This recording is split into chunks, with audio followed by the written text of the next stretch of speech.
I have to make the decision. We're back at Road Atlanta. There is a look at Jason Priestley, presently 6th position on the track under a full course yellow. We're going to eavesdrop. There's been a major discussion going on between the car and the crew as to whether Jason should come in once the pits are open to take on fuel and make a driver change.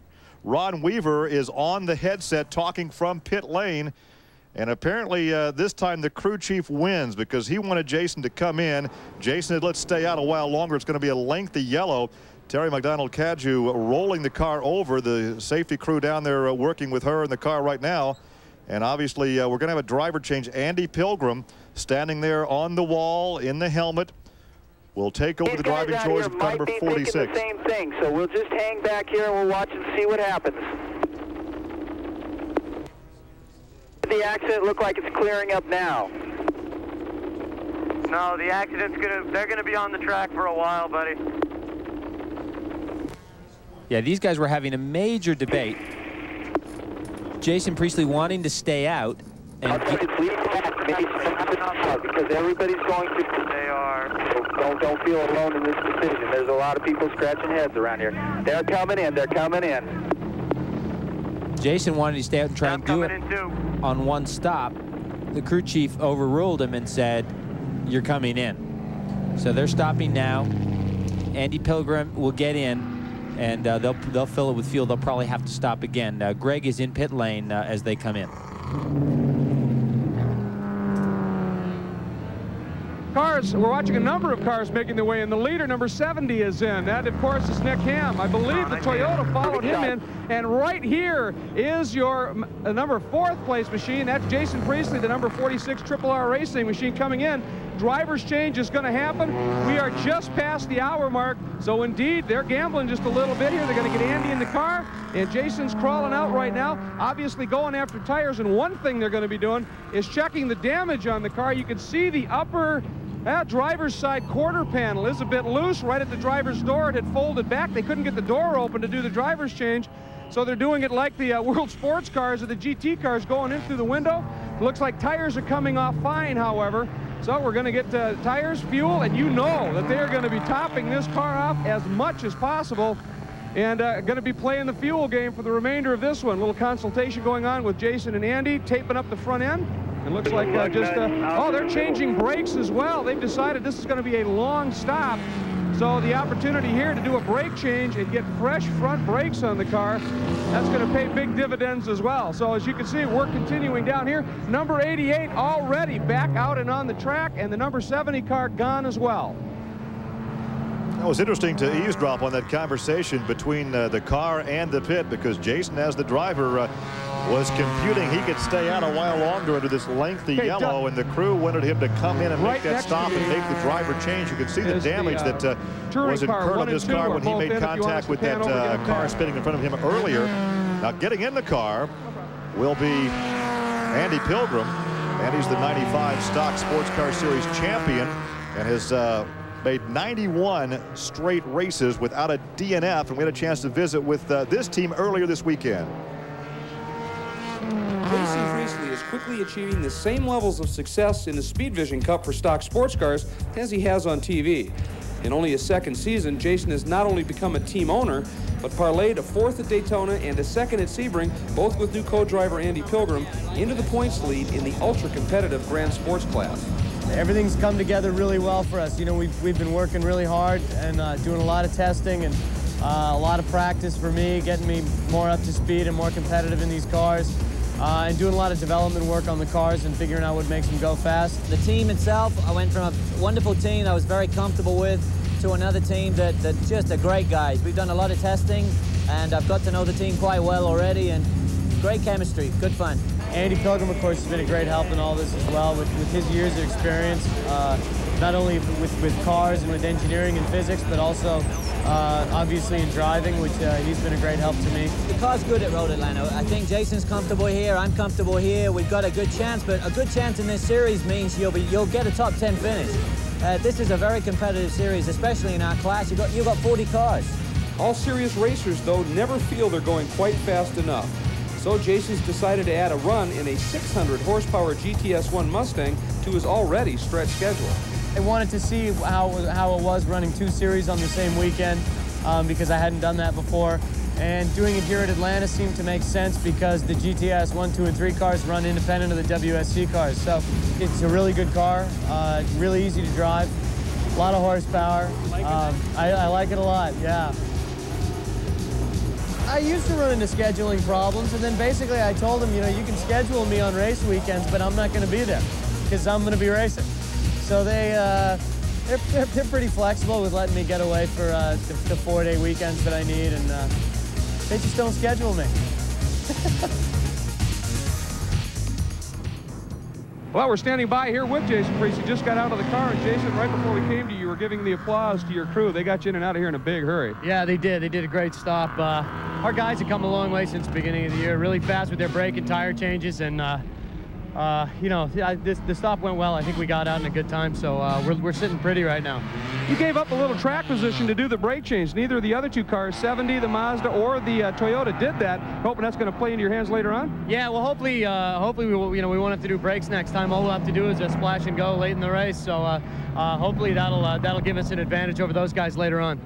All right, Jason, congratulations on a great job already. First hour in of the 3 hours of racing here at Road Atlanta. This, of course, is action on the Speedvision Cup right here in Speedvision, and we'll be back with more coming up right after this.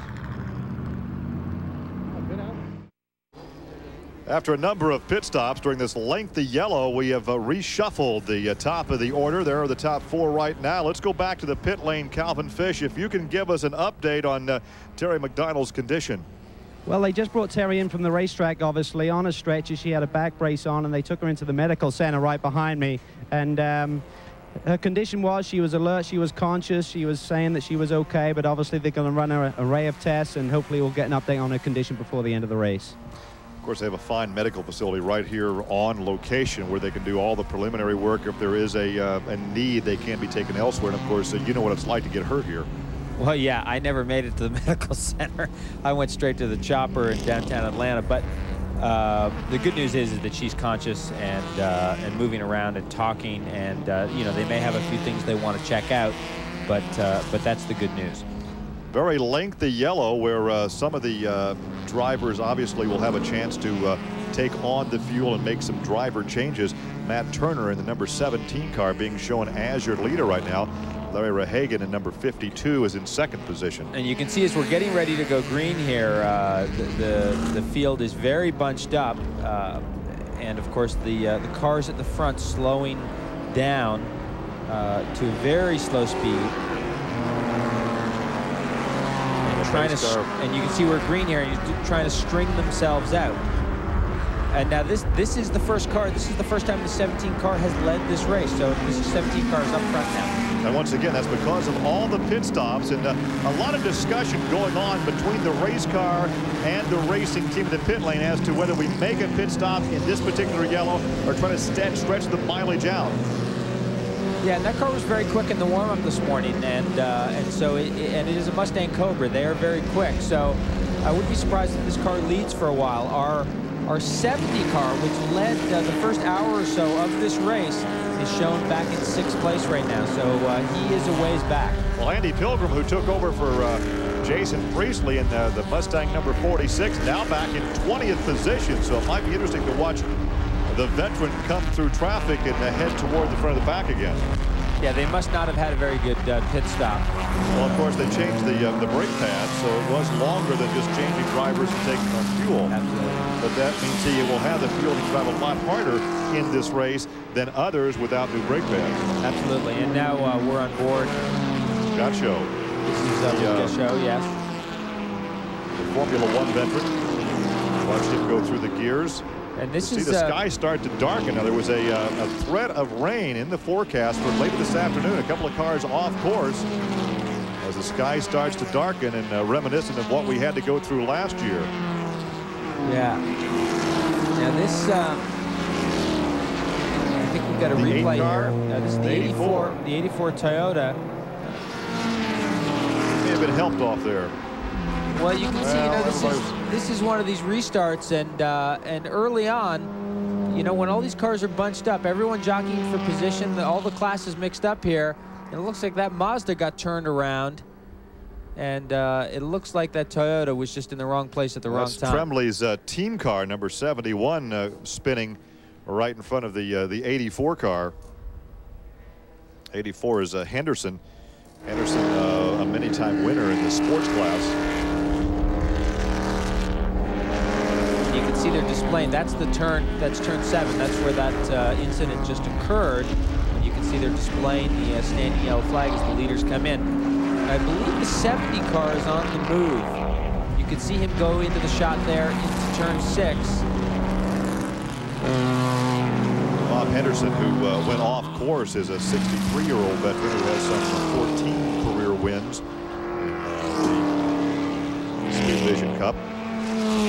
Once again, you see how slick this racetrack is on the edge. It looks like it's a very wide racetrack, but these drivers will tell you it's a very precise groove. You get out of that groove, and you're headed out of the bounds. And there's the 70 car again, as you indicated, moving up through traffic.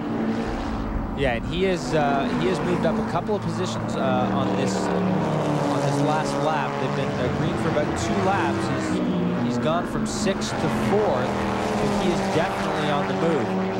So far, this car has turned the fastest lap in the race at 1:33. So far, he's been the quickest on the racetrack, and I don't think he'll have a problem moving up to the lead. And keep in mind that lengthy yellow is going to be playing into his hand, because this is the team that needed some yellow laps for fuel maintenance, and perhaps that lengthy yellow, they'll make it on 2 stops. Absolutely. You can see he's caught up to Gachot, 55 car. And as we said earlier, he won't be able to pass down here through the S's. There's really no opportunities to pass cars of equal speed going down through those S's. But this Mazda is very quick down the straightaways, very good aerodynamically, and you can see he's got a good run going here. He'll probably wait till the back straight here, get through turn 6, get through turn 7, make his move on the back straight. You see the waving yellow flag there at turn 7. Must still have a car off on the edge of the racetrack there to have that waving yellow. See if he makes his move here. There it is.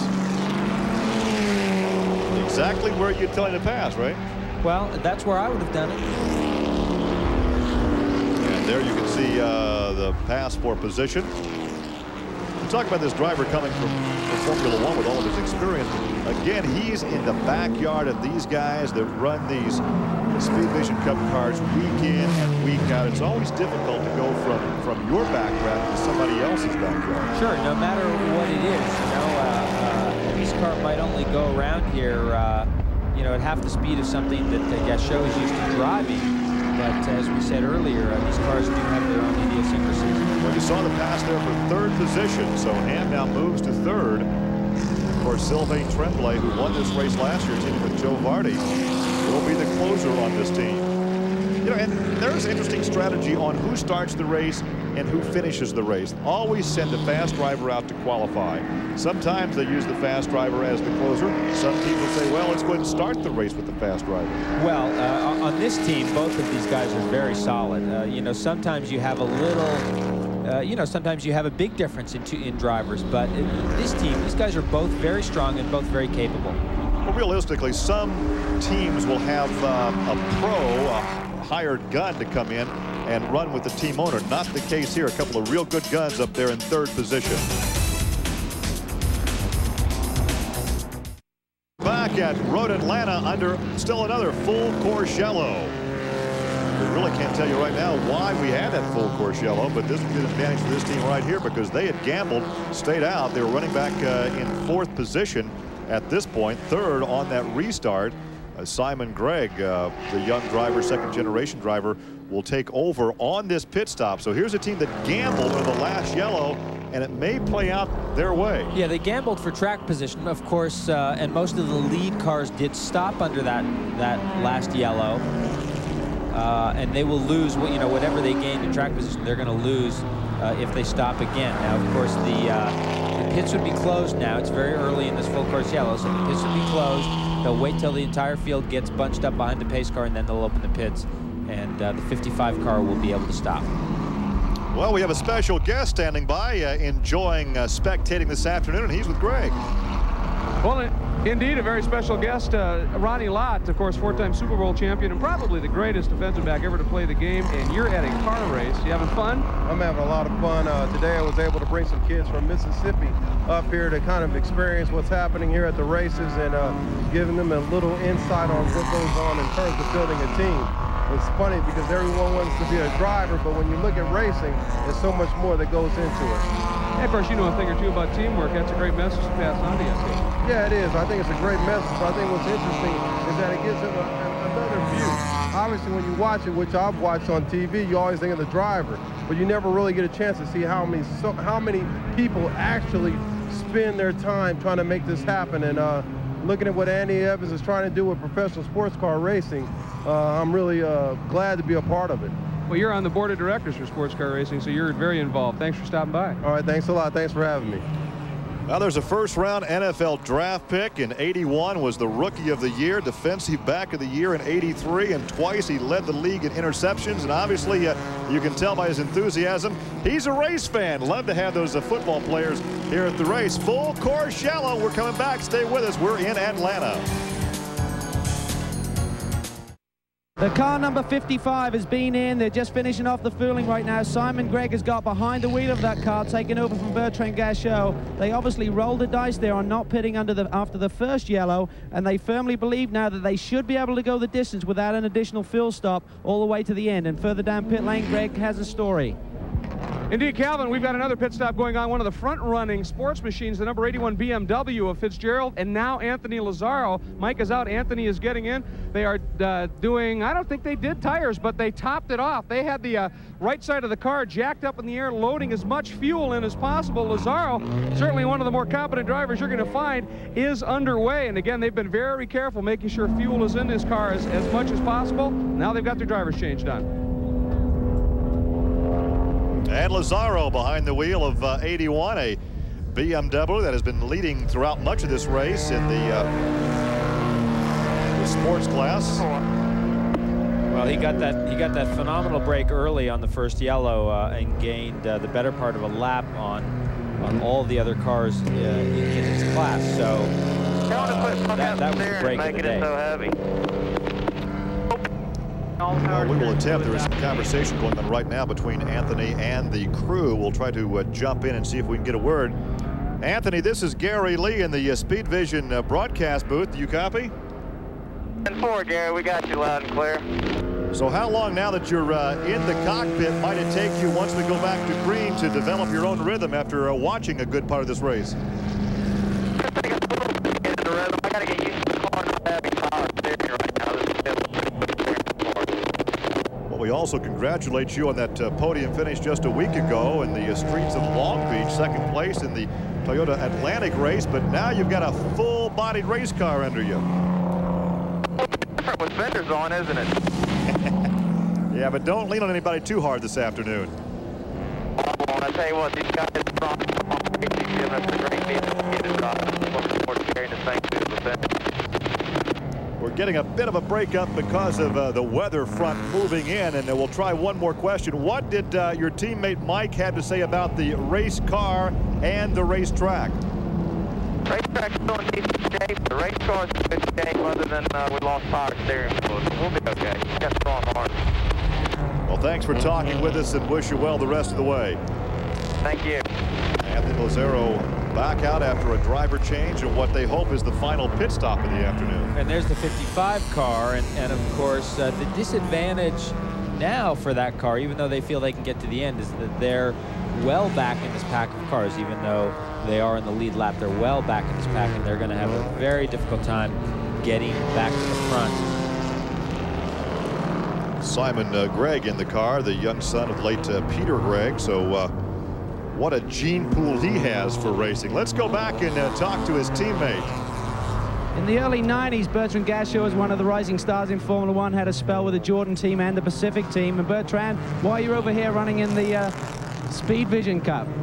Well, basically is because I made a promise to one of my friends. He lives in New York, and he set up his own team, and I said, well, the day you have your team, I'll drive for you. And now he made me come here and do the race, and it was really great fun. I understand you're still racing in Japan. Do you have any desire to come over here to the States and try and pursue your career a little further? Yeah, I like the States very much, but obviously it's a question of opportunity. I'm always ready, but yeah, you know, I like very much racing still, but it needs to be the right opportunity so that, you know, it's worth moving all your habits, changing countries, and live here. How is it sharing the car with Simon? Obviously, his father had a great history in motorsports, and how does his boy do behind the wheel?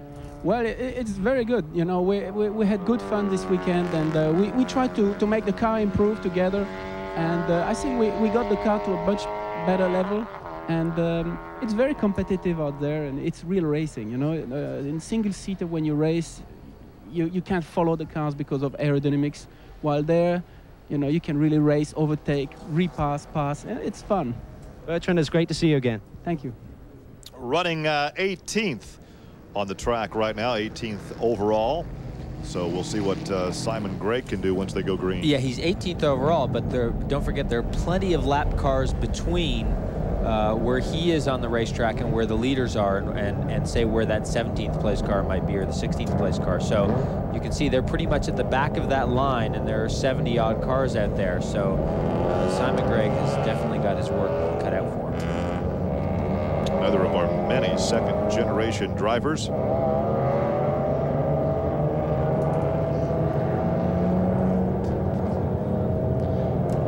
Well, we had just before that pit stop, we had the 81 car of Fitzgerald, now Lazaro, leading in the sports class.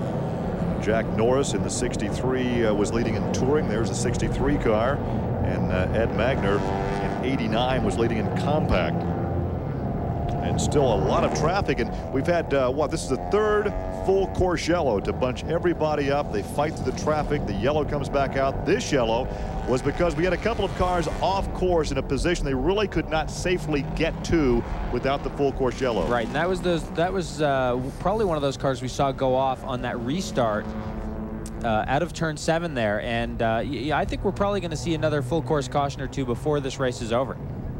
Well, of course, some of these drivers will be counting on that to make the final driver change and final splash. If they need fuel, we'll come back once we go racing.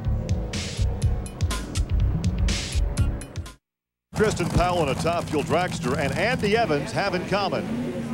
I've known Kristen Powell a long time and her dad, so being part of Jim Epler's team and having Team Scandia bring the resources and the capital to bear so that Kristen can have the top equipment, so she has a chance over the next few years to run right at the top.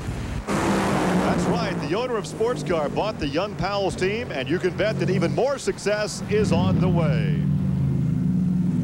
Of race cars, he adds to his fleet of race cars the fuel dragster, and he's had the Indy car with the Indy Racing League, and he's had the sports cars. This guy's had his finger in every racing pot. Yeah, he's very involved in motor racing, and of course, most notably is owner of this sanctioning body, SportsCar, which sanctions these races and many different classes, including World Sports Car and GTS 1, 2, and 3. Well, we had in the forecast early this morning that we would have a chance of rain late in the afternoon. You can see some ominous clouds there as the sky has darkened, reminiscent of last season. And you have to believe some of these guys are looking skyward right now under this full course yellow. Well, certainly any of these guys that were here last year will have not forgotten what was going on last year. You can see Nick Ham, the 70 car, back in the lead, stacking everyone up as we go green here again. And on his last restart, he almost hit the pace car. You can see the pace car now staying further to the left, but he still almost hits the pace car. It's fairly close.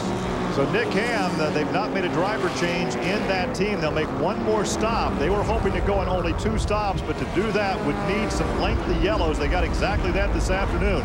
Nick Ham is leading. Sylvain Tremblay, the team owner, will be standing by to finish the race after their next pit stop. And you can see here comes the 88 car, and that is the Toyota Supra that Eric Van Cleef had put on the pole, the Supra Turbo. And this car is very quick, and they may now be in the position to run a little harder, sprint a little harder, and probably try and run with Nick Ham. I don't think he'll have a problem putting this Porsche behind him, the 74 car, because the Supra is quite a bit more powerful. That Porsche something was hanging off that Porsche. It's like a piece of trim. So there he goes, the Supra runs up into second place, and now clear racetrack up ahead to try and catch Nick Ham in that Mazda. So Eric Van Cleef is in the race car now. He qualified the car, and we've confirmed that he is in the car. Eric Van Cleef took over. So Eric Van Cleef has made the driver change, and we can see coming through turn 6, that has been a problem area all afternoon. And apparently we're getting word now from SportsCar officials we do have some light rain in certain parts of the racetrack. And you can see this Toyota carrying a tremendous amount of top speed down into the dip. And you can see the rain too. See the rain as well. Yeah, that's actually fairly hard rain. That is not a light rain. That looks like a pretty hard rain. So these guys are going to have to check up on speed a little bit. Someone is bound to get caught out here. Now, it's interesting that Cliff Ham apparently stayed in the car. According to our indications, he stayed in the car on that first pit stop. So we're going to have, there's the rain right there in turn 1. We saw the rain in turn 12. You can see how hard it is in turn 1. They made the driver change in the number 2 car, the car running second right now, the 88 car. Van Cleef has taken over. So now, if they can go on just a splash, then they have the advantage because they'll have to make a driver change in the 70 car. Absolutely, and that may be the case. That may be the case. Also, we've got, very interesting here, we've got Mazda leading, Toyota second. You can see the Ford Mustang Cobra there in 3rd place, the Pontiac Firebird Formula in 4th place. So a nice mix of makes up at the front, and I believe Calvin has a story from the pits.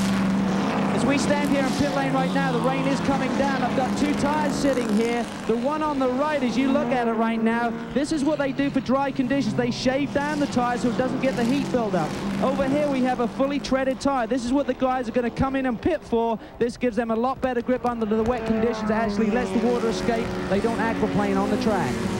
Well, keep in mind, from our vantage point, it looks like part of the track is under just a huge downpour, and other parts of the track are dry. Well, this is exactly where it rained heavily last year, exactly in this same spot, and it caught so many guys out. We showed that replay from last year of that huge accident. This is almost, I mean, I don't think the rain is quite as hard, but it's almost exactly the same situation. This is what we might call the bottom of the racetrack. As they end up in turn 1, they go back up to the top side. The top side appears to be somewhat dry. Let's look at the tire temperatures compared to what we had earlier in the race. Look how much they've fallen off because of the wet conditions. Yeah, well, they were well over 200 degrees in the dry, and of course, naturally, this will cool the tire down quite a bit. Well, it looks like it may be raining all over the entire race course right now. It looked to be dry on the high side up through 5, 6, 7, and 8, but you can see the spray coming off that Van Cleef car. Yeah, and you can see this Firebird, the 2 car, which is running in 3rd position, catching Eric Van Cleef. That Toyota is a turbocharged car. You can see he's dropped back off from Nick Ham now. That Toyota is a turbocharged car, a little trickier to drive in the wet, not as progressive on the power delivery as the normally aspirated Firebird. That might make the Firebird a little bit easier to drive. You can see the gap between 1st and 2nd. There is 2nd position coming off the corner.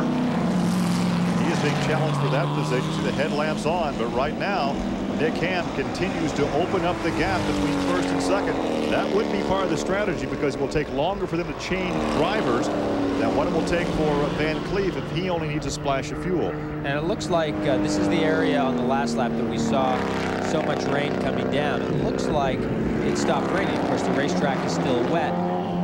Now, we saw those tires that Calvin was showing us in pit lane. Until it starts to get really wet and there's a lot of standing water on the racetrack, these shaved tires are just fine. There's nothing wrong with them. They'll work just fine. But as soon as you get any standing water on the racetrack, these shaved tires won't get through that. That's when you start hydroplaning. That was what we ran into last year. Doug Godin and Mark Mitchell sharing the number 2 car. Doug out of Farmington Hills, Michigan, and Mark out of Los Angeles. They're running in the 3rd position, pressuring 2nd spot right now as we're in the rain at Atlanta.